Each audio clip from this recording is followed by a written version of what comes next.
Failure, disaster, fiasco, train wreck. There are a lot of words for failing, but only a few good definitions. My favorite definition of failure, and I think the most accurate, is an act or instance of failing or proving unsuccessful.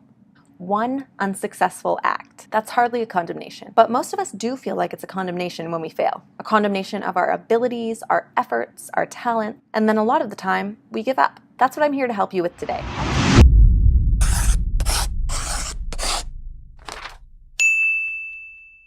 I'm Miss Bailey, I'm a guidance counselor, and today we're going to talk about what to do when you fail. So let's think about an epic fail. How about Hamlet? Right from the very beginning, we only get to see Hamlet the loser. For all intents and purposes, Hamlet loses the election to become King of Denmark right before the play starts. Now he lost to his uncle, who married his mother, who probably killed his father, so that adds a few dimensions to it, but it's all just a mix of sad, depressing, and uncomfortable, which started with the major disappointment of his uncle becoming king, and his uncle becoming king over him. He gets more depressed, and he blames his mom and his uncle for his problems. Then he blames himself for his problems. He looks for excuses not to do anything about it. Then he plans to do something, and then he does something, but it's the wrong thing. And then, catastrophe. Hamlet not only affects his own life by dwelling on his failures, he also affects the lives and deaths of so many others. Hopefully you don't have these kinds of stakes in your life, but I've seen a lot of Hamlet-style self-pity from people who lose something or fail something or otherwise don't achieve the level of success that they were hoping to. Let's look at a good example of failure. Frodo from Lord of the Rings. Frodo fails all the time. He puts on the Ring of Power when he shouldn't. He gets stabbed and he has a wound that never heals. He's a tiny little hobbit, which means his combat skills are sorely lacking. And then his main authority dude falls down a pit with a fire monster because of a decision that Frodo made. But none of this stops him. He keeps on his journey despite all of these setbacks. He volunteers to continue with a tough task, thinks deeply about his experience, how necessary his task is to achieve. He also is able to show mercy and compassion. He lets his friends take care of him when he needs it, and he finds good role models to help him along the way. Frodo even fails to some extent in his final task. Because of the work he's put in up to the point where he gets to Mount Doom, his task is ultimately successful. Now back to reality. Your brain is amazing. It can rewrite itself and create stronger pathways based on the way we think about something. Positively, negatively, a lot or a little. It can even adapt to make up for injuries or shortcomings. So I've come up with 4 tips to help your brain build stronger pathways when you fail, and to help you fail less next time. G.E.R.M. G.E.R.M. G. Growth mindset. Or, if at first you don't succeed, try again. And scientifically, this is actually how it works, so it's a good thing to believe. It's a willingness to think about things in terms of long-term progress and to believe that you are capable of growth. That some people are genetically predisposed at being more able to do stuff than others. It doesn't mean that with practice and with proper coaching, I won't be able to achieve a higher level than I was born with.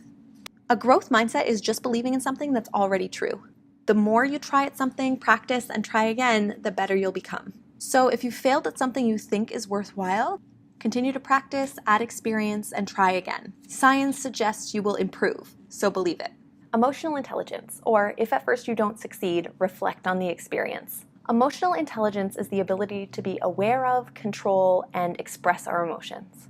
And it can help you a lot when you fail. Reflecting on your own attitude towards a particular failure, how much it has affected your future goals, or how little in the long run, and what emotions you are experiencing in your failure will help you to learn from it and move past it. If Hamlet had reflected more productively on his emotions and been able to process them or move past them, so many fewer people might have died as a result. Recognizing your feelings and separating them from objective reality, otherwise known as self-awareness, will help you to see the next steps for growth more clearly. R. Rules for your brain.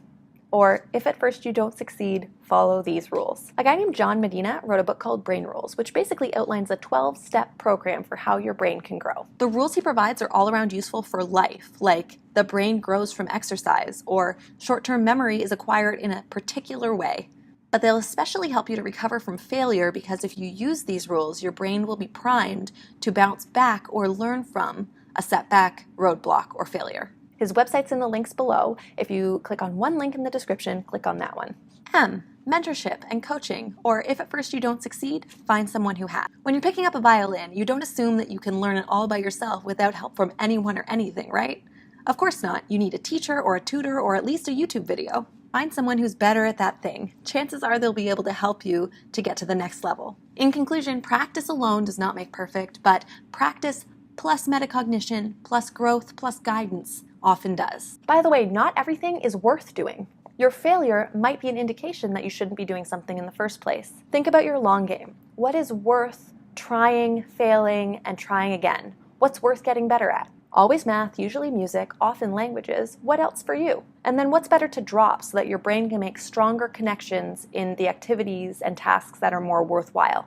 Organizing and prioritizing is our next topic, so tune in next week if you don't know the answers to these questions. Please like and subscribe so you don't miss it. Also, comment below on strategies that you found are helpful when you fail. And if you haven't failed yet but you're worried you might, please look at last week's video on study tips. Thanks for watching.